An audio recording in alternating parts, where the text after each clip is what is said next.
Your body really is a temple. Unfortunately, it is the temple of doom. From your brain becoming a fatty blob, to your muscles turning to bone, and your skin acting more like plastic, it's a walking, talking time bomb. On today's episode of the Infographic Show, we're counting down 15 terrifying ways your body is trying to kill you.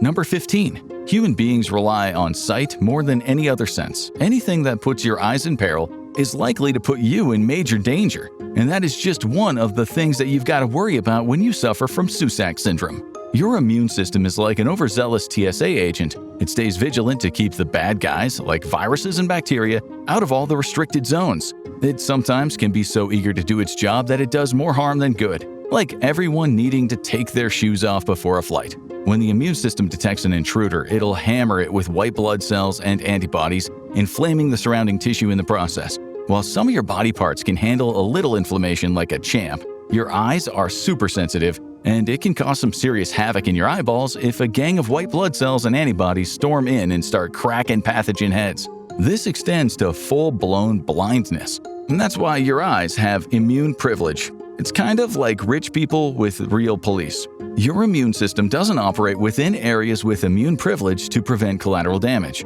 But when you have certain autoimmune diseases like Susak syndrome, your body's best defense system can become its greatest threat yet.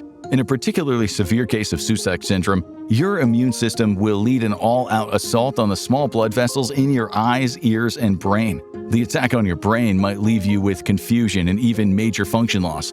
The attack on your ears will, as you probably correctly assumed, mess with your hearing. But your eyes are going to deal with vision loss. If you're unlucky, all the systems in your body meant to keep you safe will utterly debilitate you, and in the long term, it even has a chance of giving you dementia.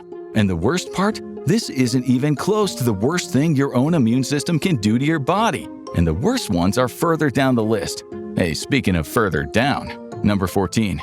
Anal fistula might sound like Count Dracula's porn name, but it's actually something a whole lot worse. If you were eating when you started this video, then you've only got yourself to blame. Our story begins when you have an infected anal gland, and then things only go downhill from there. This infection then becomes an abscess, and that's a pocket of pus that your body is gonna need to drain if you don't want all things to turn septic. So, to solve this problem, the body creates a tunnel from the infected anal gland out through the skin somewhere near your butthole. And this tunnel will be used to leak out all that drainage, which is a mixture of blood, pus, and poop. If you feel the need to scream into a pillow somewhere near you right now, we won't think any less of you. This is easily one of the grossest things we've ever covered. Growing a second miniature butthole that leaks a monstrous combo that is somehow 10 times as gross as your regular everyday poop? What's more, you'll experience a pain in the process that is described as intense and throbbing. Isn't it lovely how life is full of so many waking nightmares? And if the pain and sheer disgusting horror of this isn't enough, the anal fistula can actually be a canary in the coal mine for far worse conditions if left untreated. Persistent infection, which means getting an aggravated fistula, on and off for the rest of your life. Fistula extension, which can create new tracts that'll turn your butt into an anthill full of rotting pus. And anal cancer, which maybe isn't that bad because death would be a mercy after all this. Let's move on, quickly. This next one isn't as gross, but it is actually a hell of a lot more deadly. Number 13. Sports injuries. They absolutely suck, regardless if you play sports as a hobby or a career. But an injury that seems like it might just end the game could also end your life. And it's all thanks to a little-known quirk of the body known as acute compartment syndrome, the freak occurrence that can turn small injuries into real big problems. Let's say you're playing some football, American or British, pick your poison, and during a bad tackle you fracture a bone in your ankle. Naturally, the medics wrap it up, put it on ice, and they tell you not to put any pressure on it over the next few days. But as the hours pass, the pain keeps getting worse and worse. The muscles around your injury seem to bulge out, tight, firm, and painful. You think nothing of it. Broken ankles are supposed to be painful, right? But after a day of ignoring it, you collapse and you're taken to the hospital. Your leg is rotting. The area around the wound turned to necrotizing flesh. If you're lucky, they'll just hack off the leg. If you're unlucky, your wound will have gone to more septic than the anal fistula, and then they'll be carting you off to the morgue with a toe tag hanging off your rotten foot. So what the hell just happened? It's all due to chaos in one of your osteofacial compartments after an injury. And don't worry, we're gonna define that. It's just a cross-section of your body, like say a limb. Picture when you slice a ham at Christmas, just a lot less delicious. This area will compromise muscles, nerves, and blood vessels, all embedded in deep fascia, and that's the dense wad of connective tissue holding it all together. An injury will increase pressure on one of those facial compartments, cutting off the blood flow and causing the surrounding tissue to die. At this point, it begins to rot and compromise everything around it, and that's called necrosis. Isn't it so fun to learn new words? Now let's shift from one nasty cyst to another. Number 12. Specifically, idiopathic subglottic stenosis, the variety of this nasty condition that your body can throw at you for no reason at all. You may notice that this is a common factor. Half of these conditions you don't even need to do anything to suffer from. Your body might just throw it at you like a bully with a dodgeball. So what's the big deal with this suffocating state of being? It's all in the name. Subglottic just means below your tongue, and here it refers to a section of your windpipe or trachea just underneath your vocal cords. Then there's the stenosis, which means narrowing. That's the whole nightmarish thing in a nutshell. That precious segment of your throat will start to close up, sometimes until it's about the diameter of a flexible drinking straw. Your throat can get so tight that it actually makes a whistling sound when you breathe, which also makes it incredibly difficult and painful to swallow food and drink. Needless to say, none of this is good for your health. And in severe cases, severe subglottic stenosis can just suffocate you to death. It's kind of like your own body just decided it was sick of you, manifested a ghostly hand, and then strangled you to death with it. Be kind to your body, folks, because if it decides it doesn't like you, it can just hit you with the idiopathic subglottic stenosis beam and take you both down in an instant. At least, unlike some conditions on this list, it can be treated during an emergency by trained medical professionals. If you're brought into the hospital before the oxygen deprivation renders you totally brain dead, you can get some emergency surgery or receive a steroid injection that might fix you. Emphasis on might. This condition is actually so rare that there isn't a standardized treatment, so the best you can do is roll the dice and hope. We don't know about you, but this whole thing has got us feeling a little nervous. Number 11. Hyperpyrexia is the fancy pants medical terminology for an extremely high fever.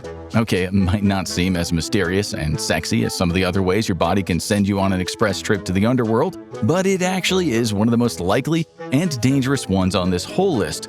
So how does it work and what makes it just so deadly? Any body temperature above 106.7 degrees Fahrenheit counts as hyperpyrexia. So if you find yourself clocking those numbers next time you take a hit on a thermometer, you need to get yourself to a hospital stat, unless you want your body to turn itself into a well-done steak.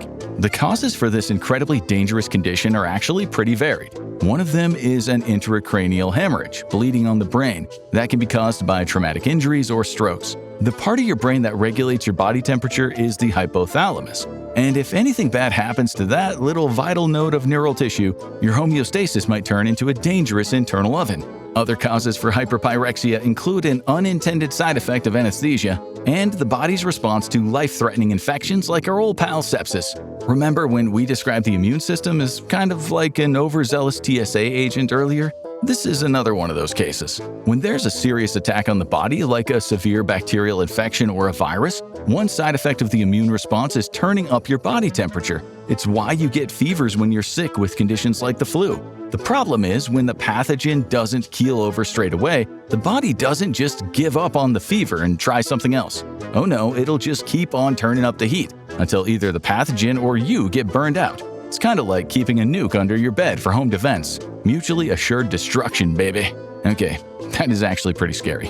And sometimes fear makes us hungry. But if you find yourself eating bizarre and dangerous things, your body might just be cursing you with this next condition. Number 10. While hyperpyrexia is one of the most common disorders on this list, pica is on the more weird and slightly less common end. It can theoretically affect anybody, but it seems particularly prevalent in pregnant women, young children, and people on the autism spectrum. In short, folks with pica love eating the inedible, and sometimes that strange compulsion can actually be extremely dangerous. Though just how dangerous this particular eating disorder is can really depend on what you're feeling compelled to ingest at any given time. One of the more common and harmless ones is eating ice, which often comes part and parcel with pregnancy. But not everyone is so lucky. Some people obsessively eat rocks, dirt, and clay, a subset of pica called geophagia. This actually went viral on TikTok not so long ago, with a group of misguided folks sharing the alleged health benefits of chomping on chalk. Sorry to burst your bubble there, TikTokers, but eating chalk really isn't going to solve any of your problems, it's just going to create new ones.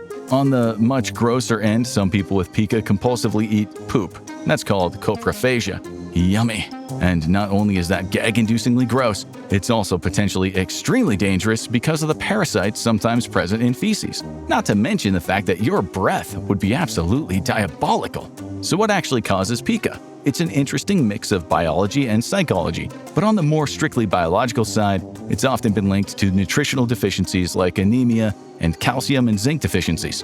Pregnancy and sickle cell anemia specifically have been seen as major risk factors, so all you can do is make sure you're getting all your vitamins and hope that you don't start craving nature's forbidden chocolate anytime soon. Thankfully, it's at least very treatable with therapy, as long as you come forward and talk about your condition. You need to be careful about what you put in your mouth. After all, if you don't take care of it, you might end up with this next condition. Number 9. Inside of your heart, there's a delicate lining around each chamber and valve called the endocardium, and it's especially vulnerable to infection, especially tooth-induced infective endocarditis. And just like the name suggests, it's actually related to your oral hygiene. That's right, if your teeth are nasty enough, they can do a number on your heart in the process. So how does this terrifying scenario work? Every drop of blood in your body passes through your heart. It is the engine that keeps everything moving. But if bacteria or fungus enters your bloodstream, it can hitch a ride straight to your heart and latch onto the endocardium and start doing serious internal damage. Even if you've just had heart surgery, you are not in the clear. In fact, you're in the danger zone for developing endocarditis. The human body, you really just can't win with this thing. When you're suffering from endocarditis, you can expect a straight flush of really nasty symptoms. These include muscle and joint aches, fatigue, chest pain, fever, chills, swelling around different parts of your body, trouble breathing, spleen pain, a heart murmur, lesions, and painful red bumps around your body, and even blood in your pee. The fun never ends. Well, it does if the infection progresses too far and you die of heart failure in the process. But what does any of this have to do with your teeth? Your mouth is actually filthy. And this isn't just a personal attack, it is true of all humans. Our mouths are home to around 700 different species of bacteria and fungi. You got a whole ecosystem going on in there. If you've got bleeding gums, whether from poor hygiene or a botched dental procedure, you're giving the bacteria in your mouth a golden opportunity. All it takes is one tiny cut to open up an express lane to your bloodstream, and just like that, those microscopic party crashers are speeding through your body on a first-class ticket to chaos. And when they do that, your mouth nasties now become your heart nasties, and a brutal case of infective endocarditis is sure to follow. But we're sorry to tell you, it's not just your teeth that you have to worry about when it comes to deadly infections. Your hair is putting you in just as much danger. Number 8. This one is one of the more weird, tragic, and downright bizarre cases of death that we're covering on the whole list. And it's a perfect example of just how fickle the body can be when it comes to totally random and seemingly innocent actions being one-way tickets to horrifying ends. Such was the case with a 36-year-old man from Texas in the USA named Stephen Spinelli. Back in October 2022, Stephen noticed that he had a gross-looking ingrown hair in his groin. The skin around it was a little discolored, and it looked like there might have been some pus buildup, so he decided to yank that sucker out of there and be done with it. And then his health started to fail. He got the flu, double pneumonia, and then he went into septic shock. And that caused a dramatic blood pressure drop that damaged all of his major organs, all from an infection that all started with removing an ingrown hair. He was put on life support, declared brain dead, and put into a medically induced coma with a projected 4% chance of survival. It's about as grim a prognosis as you can get. We need to come clean about something real quick before we all have panic attacks. Despite being declared brain dead and having 96% odds of never waking back up, Stephen had a real never tell me the odds moment and had a miraculous recovery. He may have been seriously unlucky to suffer this condition in the first place, but he was damn lucky to turn it all around after. And that's just the way the cookie crumbles. Okay, let's take a break from all of those ones that kill you and instead take a look at one that'll just drive you completely insane instead. Number 7. Exploding head syndrome. Let's say you've had a long day and it's time to hit the hay and get some beauty sleep. Not that you need it, but you get in your PJs and you settle down and you close your eyes, and just as you're dozing off, boom! Did someone just fire a shotgun in your room? Did a bomb go off right underneath your bed? Or did that questionable gas station sushi return from the depths ready for round 2? Well, if you haven't been shot, blown to pieces, or rushing to the bathroom, you're probably just dealing with exploding head syndrome, which thankfully isn't quite as literal as it sounds, but it is still pretty gnarly to experience. It's a parasomnia, or a sleep disorder where you hallucinate hearing a sudden, incredibly loud noise just as you're about to head off to the land of dreams. While it isn't technically hurting you, it can be incredibly distressing, and you'll likely lose a lot of sleep over it. So what causes it? The weird thing is we don't really know. It's kind of a freaky medical anomaly. The best theories so far are sudden electrical activity in your brain's sensory neurons, inner ear damage, small temporal lobe seizures, abnormal sleep-wake transitions, and even the aura that foretells an oncoming migraine. This all adds up to we have no idea, but we'll keep looking into it. Much like the far more dangerous subglottal stenosis, it is rare enough that there isn't a standard treatment, but doctors will do what they can to stop you from feeling like a Civil War-era cannon just blew its load into your forehead when you were trying to catch some winks. We'll get to a much more horrifying sleep disorder further down this list, but before that, it's time to experience one storm that you never want to try weathering. Number 6. Cytokine storms, also known as hypercytokinemia, which rolls right off the tongue, are yet another case of our biological best friend, our immune system, turning into our worst enemy. The immune system is a complicated team effort from a huge variety of different bit players, and one of these is the humble cytokine. It's a tiny protein molecule that is a vital part in cell signaling, the communication between the body's cells. But when you suffer from an infection, particularly from dangerous pathogens like antibiotic-resistant superbugs, your body might overcompensate. It can release an absolute avalanche of cytokines to deal with the issue, and this has an unfortunate result, causing multiple organs to fail, followed by a painful death.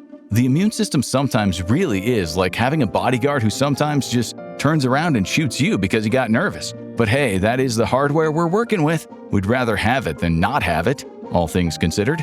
Now let's head back to the mind-boggling horrors of the brain as we enter our top 5. Tay-Sachs disease is rare unless you're of Ashkenazi Jewish descent, from Eastern or Central Europe, or part of the French-Canadian population. We don't know why, but 1 in 25 people with this heritage carry risky genes for Tay-Sachs. And if that applies to you, we wish you luck, because this one is a really nasty condition. People with Tay-Sachs disease lacks a certain enzyme in their brain that helps break down gangliosides, a naturally occurring fatty substance that can build up in the brain and spinal column.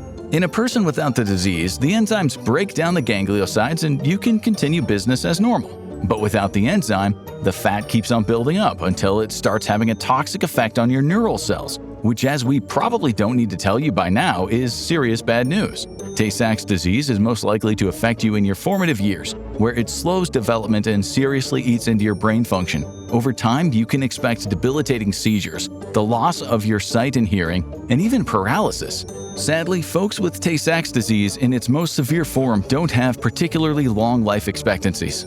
We've spent a little too much time inside of the body. How about we keep the next way your body can come after you a little more surface level? Number 4. Scleroderma, also known by the delightful moniker systemic sclerosis, is an umbrella term for a truly nasty genetic condition, most infamous for causing your skin to become hard and tight. It starts in the face and extremities before moving inward to affect the rest of your body. Your skin might get so hard and tight that it shines under light like plastic.